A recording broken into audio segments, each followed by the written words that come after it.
morning, children. Welcome to Scholars Array. You can learn here mathematics, science, and English. Students of class 10, I am going to take your mathematics class today. As this is my first class, I am going to take your first chapter, real numbers.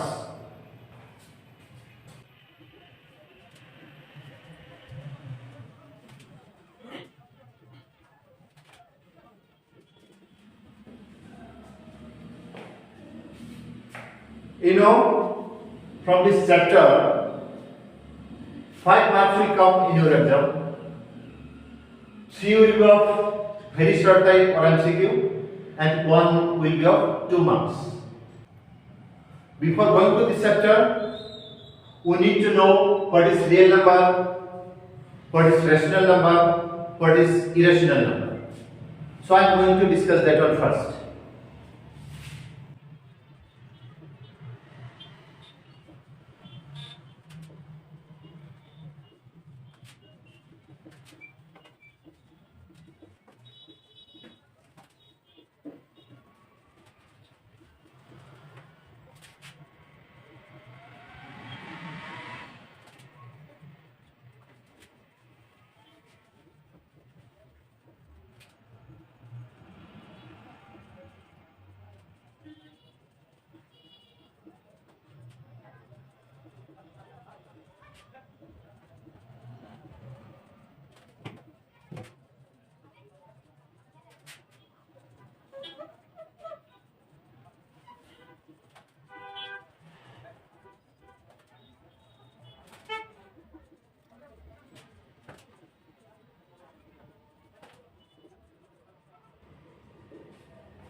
It's real numbers.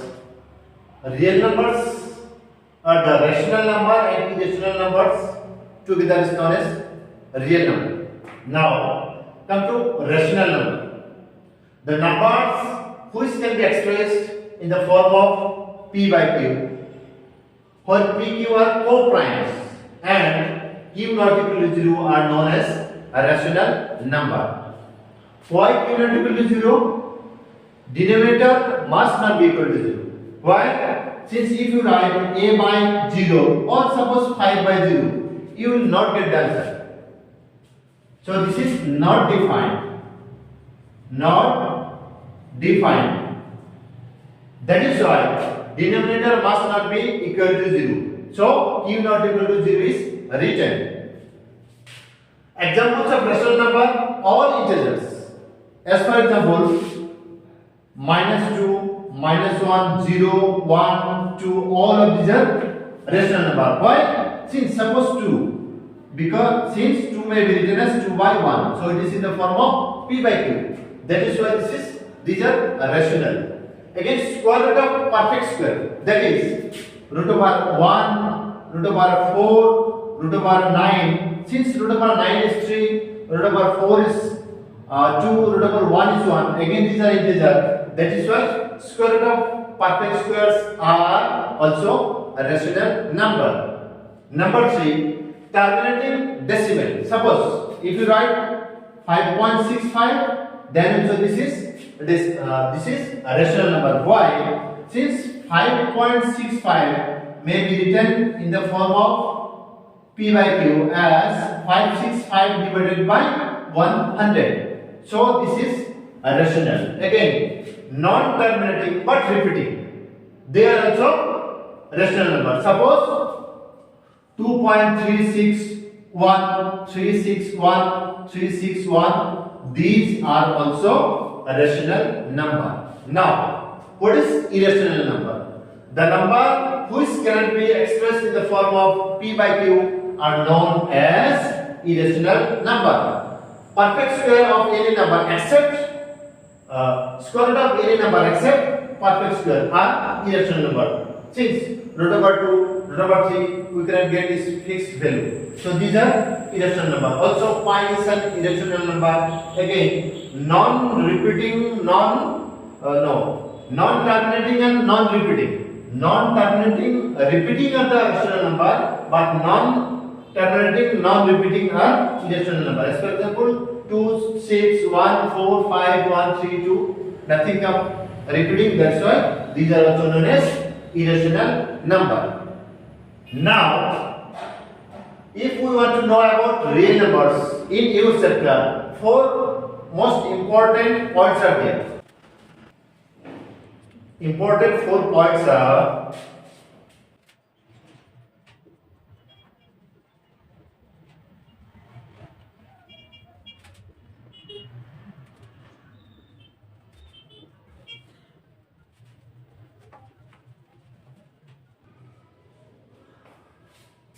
these are Euclid's division lemma, the fundamental theorem of arithmetic, HCF and LCM, and rational numbers and their decimal expansion. So first we will discuss Euclid's division lemma.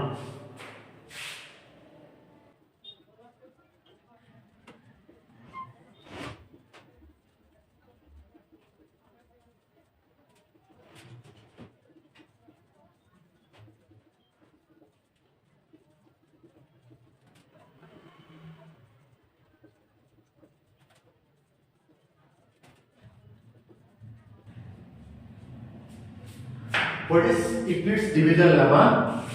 For any two positive integers a and b, there exist unique integers q and r such that a equal to bq plus r.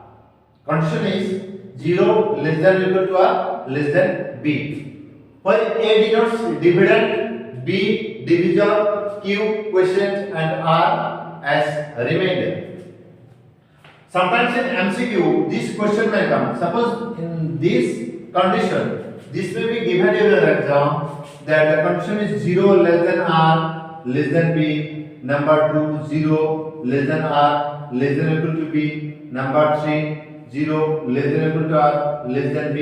Number 4, 0 less than or equal to r less than or equal to b. You need to pick up the right answer. Then you need to write 0 less than or equal to r less than b. Why r is less than b and it is greater than or equal to 0? You know, suppose if we take an example, suppose 14 times, it will go 3 times, 4 3 are 12, remainder is 2. You see, this is the remainder. Remainder must be less than the divisor. Remainder must be less than the divisor and it must not be negative also. It may be 0. If here it is 12, then remainder is 0, but it must not be negative. So 0 is less than or equal to remainder. That is, r must be positive and it must be less than its divisor. That's why this condition is taken. So this is much more important for very short type question. Now, come to the second point, the fundamental theorem of arithmetic.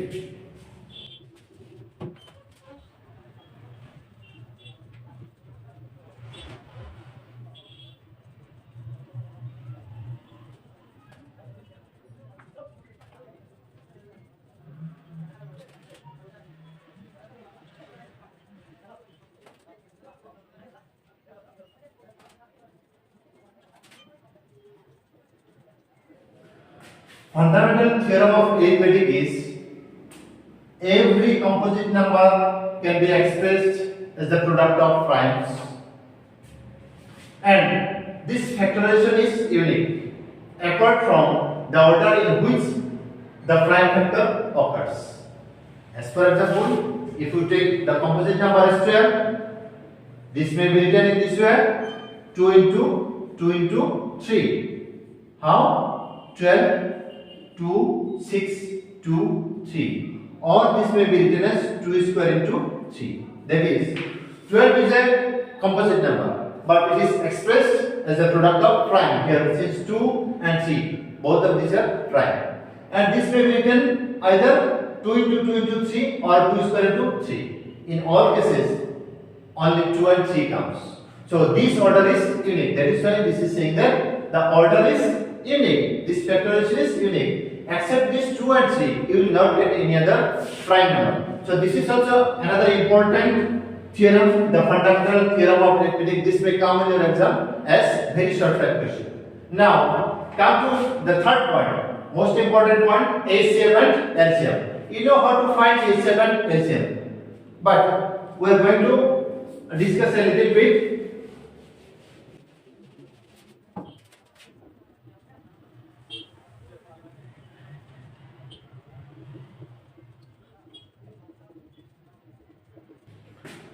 That is HCF and LCM. If A and B are two positive numbers, then HCF of AB and LCM of AB is equal to A into B. That is HCF into LCM of two numbers is equal to product of this number.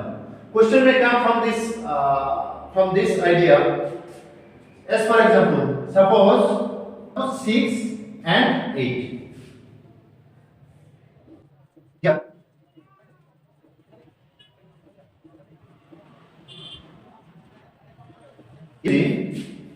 HCF and LCM of 6 and 8. HCF is 2, LCM is 24. So multiplication of HCF and LCM we get 40. Again, if we multiply these two numbers 6 and 8, then also we get 48. In some question it may be given two numbers is given and LCM is given. We can find HCF by the help of this formula. Like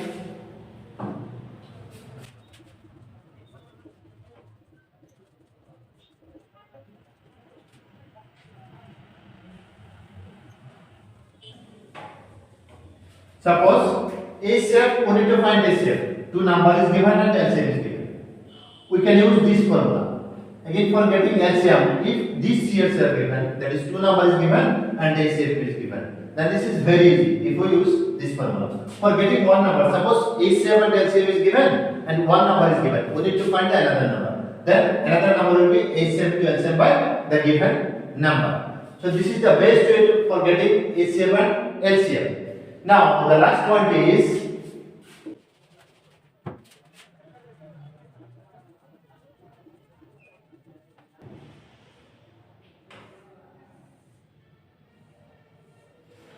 rational numbers and their decimal expansion. This is one of the most important points. You know, this is discussed earlier that rational number may be expressed as P by Q, for P, Q are co-prime, Q not equal to 0. Now, whether it is rational, whether it is terminal or repeating or non-repeating, this will depend upon this Q. If in factorization Q is in the form of 2 to the power m, 5 to the power n, where m and n are positive integers. If Q is in the form of 2 to the power n, 2 to the power n, 5 to the power n, then the fraction will be terminating decimal fraction. Terminating, this will be terminating. But if it is not in the form of 2 to the power m, if it is not in the form of 2 to the power m, 5 to the power n, then this will be not terminating but repeating. Since this is rational number, that's why this will be repeating also. So Q does not belongs to 2 to the power n, 5 to the power n. Now, if Q is not in the form of 2 to the power n, 5 to the power n, then definitely this will be rational number but not repeating. It will be non-repeating, terminating, non-terminating, repeating. That is why, suppose if a fraction carries 1 by 8, then this will be terminating. Why? Since 1 by 8 may be written as 1 by 2 cube. 2 cube is, that is 1 by 2 cube is into 5 to the power 0. Since it is in the form of 2 to the power n, 5 to the power m, so this will be terminating as 1 by 8. If we divide 1 by 8, then this is decimal 10, 1.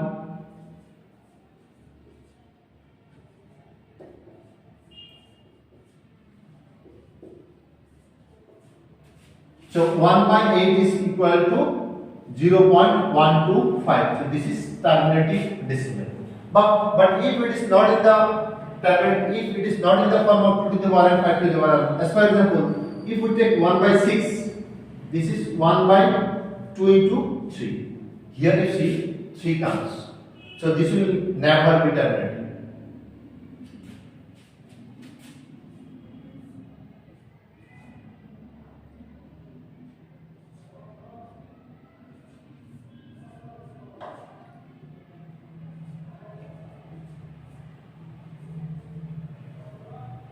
That 6 will repeat it. That's why this is this will not be terminating. This is not terminating but repeating. That is why if we know that rational numbers and their decimal expansion clearly, then we can get at least 1 or 2 questions from this one. So this is much more important than the previous one. So in next class we will take the examples for MCQ and very short type question. That's why for next class stay with us.